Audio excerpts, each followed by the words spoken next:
Will you marry me স্রোত? মুহিতের কথায় আশ্চর্য হল স্রোত। কপাল কুঁচকে এল তার। চেয়ার ছেড়ে উঠে সে জানতে চাইল, আপনি মজা করছেন আমার সাথে? মুহিত বসে থাকা অবস্থায় স্রোতের চোখের দিকে তাকিয়ে উত্তর দিল, আমি তোমাকে পছন্দ করি। স্রোত চোখ দুটো বন্ধ করে লম্বা শ্বাস নিয়ে বলল, হ্যাঁ, সে আপনি আমাকে পছন্দ করতেই পারেন, কিন্তু আপনি যাকে পছন্দ করেন তারও তো আপনাকে পছন্দ করতে হবে, তাই না? তুমি আমাকে পছন্দ করো না? বিয়ে করার মতো পছন্দ অন্তত করি না। কেন করো না? স্রোত মুখ ঘুরিয়ে বলল, আমি অন্য কাউকে ভালোবাসি। আইজানকে ভালোবাসো, তাই তো? সবটাই যেহেতু জানেন তাহলে এসবের তো কোনো মানে হয় না।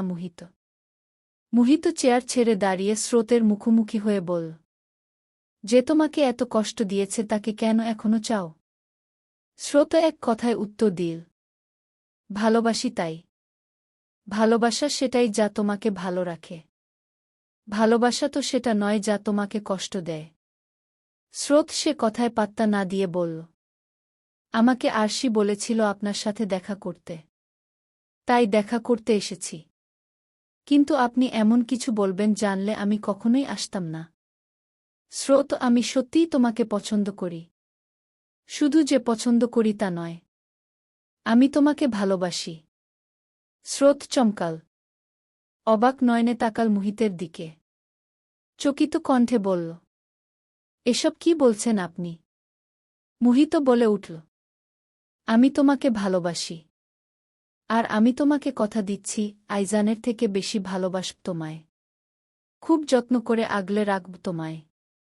একটাবার ভরসা করে হাতটা বাড়িয়ে তো দেখো।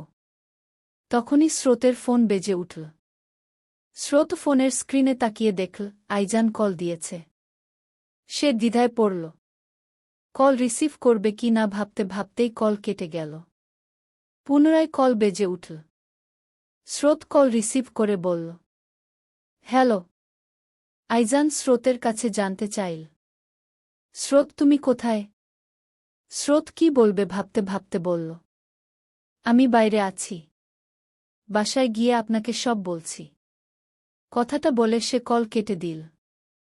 মুহিত স্রোতের দিকে তাকিয়ে বলল, যাকে সত্য বলতে ভয় পাও তার সাথে আদৌ কখনো সুখে থাকতে পারবে তো?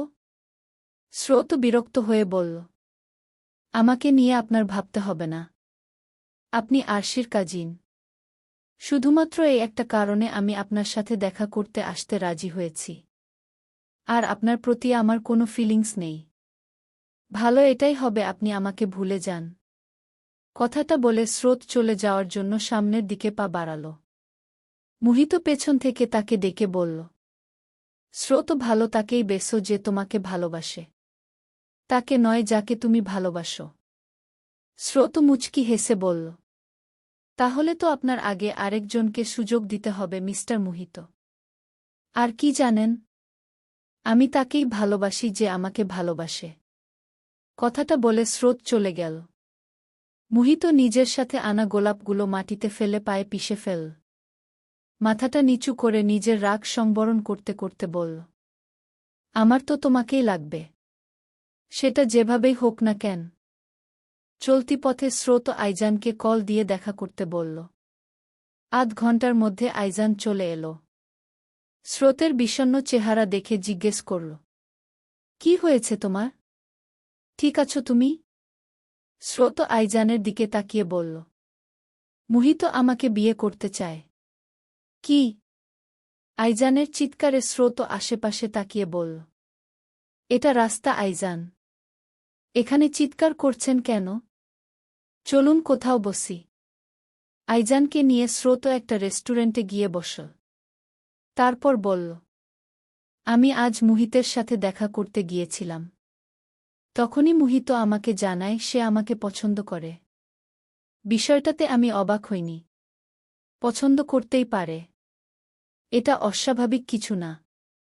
কিন্তু সে আমাকে এটাও জানিয়েছে যে সে আমাকে ভালোবাসে। আমি এটাতে ভীষণ অবাক হয়েছি। মুহিত আমাদের বিষয়ে সবটা জেনেও এমন কেন বল আমি বুঝতে পারছি না। রাগে আইজানের কপালের রগ ফুলে উঠল। পুরো মুখ লাল বর্ণ ধারণ করল মুহূর্তেই। হিসিয়ে সে বলল, সবসময় আমার পছন্দের জিনিস কেড়ে নেওয়া ওর স্বভাব। আর এখন ও আমার ভালোবাসাকেও কেড়ে নিতে চাইছে। স্রোত কিছু বুঝতে না পেরে জিজ্ঞেস করল, মানে? আমি আর মুহিত সমবয়সী। আরশির খালাতো ভাই হওয়ার সুবাদে প্রায় আমাদের বাড়িতে যাতায়াত করত মুহিত। ছোটবেলা থেকেই ওর সাথে আমার সম্পর্ক বিশেষ ভালো না। আমার যা পছন্দ ওর সেটাই লাগবে। জেদ করে সেটা নিয়েও নিত মাঝে মধ্যে। আমিও হাসি মুখে দিয়ে দিতাম, কারণ আমার কোনো কিছু নিয়ে কাড়াকাড়ি করা পছন্দ না। কিন্তু নিজের ভালোবাসাকে কি করে স্যাক্রিফাইস করব আমি? এটা অসম্ভব। সবটা শুনে স্রোত বলল, আরশির কথায় রাজি হয়ে মুহিতের সাথে দেখা করতে গিয়েছিলাম।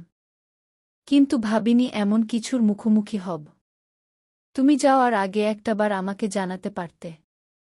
ভেবেছিলাম আপনাকে জানালে আপনি রাগ করবেন। হ্যাঁ, এখন তো খুব আনন্দ করছি, তাই না?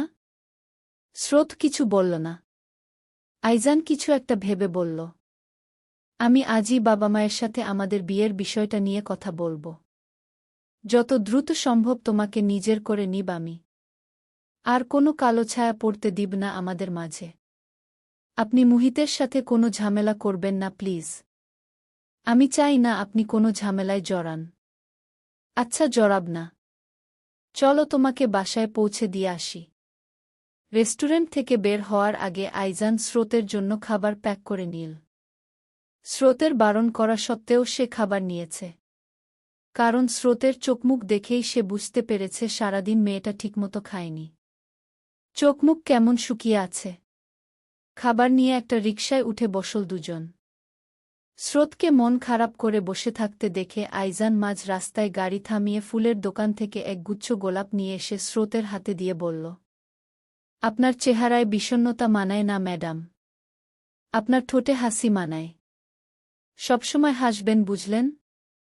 স্রোত মুচকি হেসে বলল, মন খারাপের দিনে যদি ফুল পাওয়া যায় তাহলে মন খারাপে ক্ষতি কি? জীবন্ত ফুলের জন্য গোটা একটা ফুলের রাজ্য সাজাব না হয়। তবুও বিষণ্ণতায় নিজেকে ডুবিয়ে রেখো না। আমার মন খারাপ হলে মন ভালো করার জন্য তো আপনি আছেন। তাহলে আমার চিন্তা কিসের? আইজান স্রোতের হাত আঁকড়ে ধরে বলল, চিন্তা নেই তো। আমি সবসময় তোমাকে সব খারাপ থেকে রক্ষা করব। আমার জীবনের সবচেয়ে দামি ফুলটাকে আমি কখনো ঝরে পড়তে দিব না, কথা দিলাম। স্রোত আশ্বস্ত হল কথাটায়। পরম শান্তির একটা শ্বাস নিয়ে বলল, আমি সারাটা জীবন আপনার হয়েই বাঁচতে চাই আইজান। আপনি থাকলে আমার আর কাউকে প্রয়োজন নেই, কাউকে না।